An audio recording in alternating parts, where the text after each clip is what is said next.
शास्त्रों में ब्रह्मचर्य का बार बार वर्णन आता है।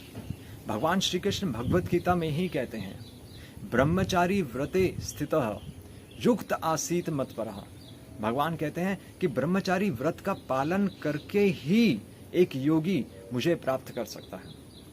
और पतंजलि भी अपने योग सूत्र में कहते हैं, ब्रह्मचर्य प्रतिष्ठायाम वीर्य लाभ, कि ब्रह्मचारी व्रत की पालन करने से क्या लाभ होता है?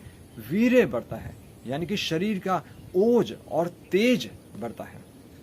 महाभारत में भी विदुर जी धृतराष्ट्र को यह कहते हैं, यह बताते हैं कि एक आत्म संयमी व्यक्ति ही, यानी कि जिसका अपने इंद्रियों पर निग्रह है, केवल वह व्यक्ति ही 100 वर्ष की आयु पूरी कर सकता है। और बल्कि यह तो हमने अपने साधारण जीवन में भी देखा है। किसी भी एक ब्रह्मचारी भक्त का आप जीवन देख लीजिए, उसकी आयु, उसकी वास्तविक आयु से कम 10 वर्ष कम ही प्रतीत होती है। और बल्कि एक बच्चा तो उसका मस्तिष्क बचपन में ही तेज होता है, और जैसे जैसे वो बड़ा होने लगता है तो उसकी मेमोरी, उसकी बुद्धि क्षीण होती रहती है। तो इसलिए ब्रह्मचार्य व्रत को हमें समझना बहुत जरूरी है। और श्रील प्रभुपाद अपने भगवत गीता में ही अपने तात्पर्य में तो यज्ञवल्क्य जो कि महान ऋषि हुए हैं, तो उनको कोट करते हुए कहते हैं कि ब्रह्मचार्य की परिभाषा क्या है। तो श्रील प्रभुपाद लिखते हैं, मनसा कर्मणा वाचा, मनसा मन से, कर्मणा क्रिया से, और वाचा यानी कि वाणी से, सर्व अवस्थु सर्वदा, और हर परिस्थिति में और हमेशा, सर्वत्र मैथुन त्यागो, कि जो ये सेक्स डिजायर है इसको छोड़ना, ब्रह्मचर्य प्रचक्षते, इसको ब्रह्मचर्य व्रत का पालन करना कहते हैं।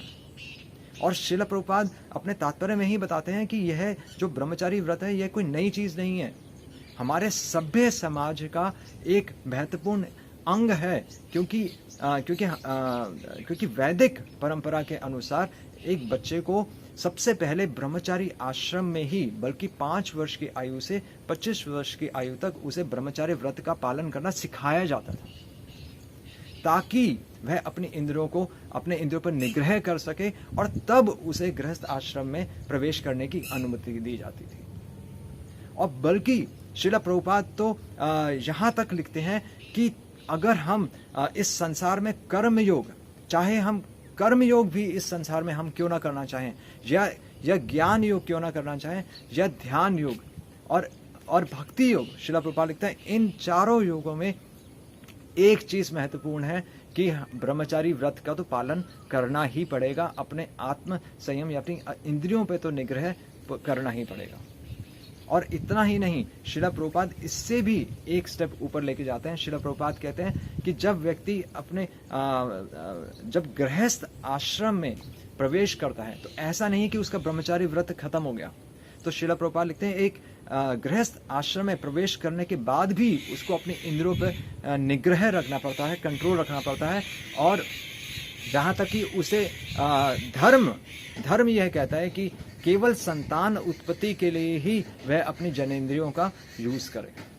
इसीलिए श्रील प्रभुपाद लिखते हैं, जो कि शास्त्रों में भी आ रहा है, कि एक गृहस्थ जो कि आत्म संयमी है, जिसको अपनी इंद्रियों पर पूरा कंट्रोल है, वह गृहस्थ, एक रेगुलेटेड गृहस्थ भक्त भी ब्रह्मचारी ही है।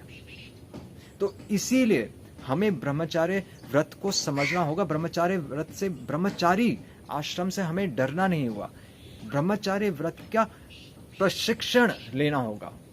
क्योंकि श्रील प्रभुपाद कहते हैं कि आज की तारीख में जब हम अपने बच्चों को अगर डॉक्टर बनाना चाहते हैं तो हम उसे मेडिकल इंस्टीट्यूट में भेजते हैं, अगर हम उसे इंजीनियर बनाना चाहें तो हम उसे इंजीनियरिंग इंस्टीट्यूट में भेजते हैं, अगर हम उसे MBA कराना चाहें तो हम उसे बिजनेस स्कूल में भेजते हैं प्रशिक्षण के लिए। तो अगर हम अपने बच्चों का जीवन, जो कि अभी उनके जीवन की शुरुआत ही हुई है, तो अगर वह अपना जीवन सुचारू रूप से चलाना चाहते हैं, अगर वह यह नहीं चाहते कि उनके बच्चे का जीवन, पूरा जीवन उसका माइंड डिस्टर्ब रहे, तो उन्हें अपने बच्चे को प्रशिक्षण दिलवाना होगा ब्रह्मचर्य व्रत में। और यह केवल संभव है गुरुकुल में, जहाँ पर तो यह तो श्रीमद् भागवतम में ही आता है, ब्रह्मचारी गुरुकुले वसन, ब्रह्मचारी गुरुकुले वसन, ब्रह्मचारी गुरुकुल में रहकर एक्चुअली यह शिक्षा प्राप्त करता है। दंते एक्चुअली अपने इंद्रियों पर कंट्रोल लेकर आता है, और किसके लिए? गुरुर हितम, यानी कि गुरु के हित के लिए, दूसरों के हित के लिए वह अपने ब्रह्मचर्य व्रत का पालन करना सीखता है, और इसी से वह अपना कल्याण और दूसरों का भी कल्याण वास्तविक में कर सकता है।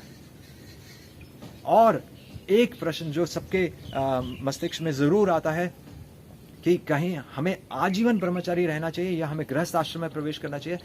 तो यहाँ पर श्रील प्रभुपाद की शिक्षा यही बताती है कि ब्रह्मचारी आश्रम लिफ्ट के समान है, और गृहस्थ आश्रम, वानप्रस्थ और संन्यास सीढ़ियों से जाने का रास्ता है, भगवान को प्राप्त करने का रास्ता है। तो अगर हमारे में सक्षमता है तो ब्रह्मचारी आश्रम का हमें आजीवन पालन करके हम इसी जीवन में भगवत प्राप्ति क्यों ना करें।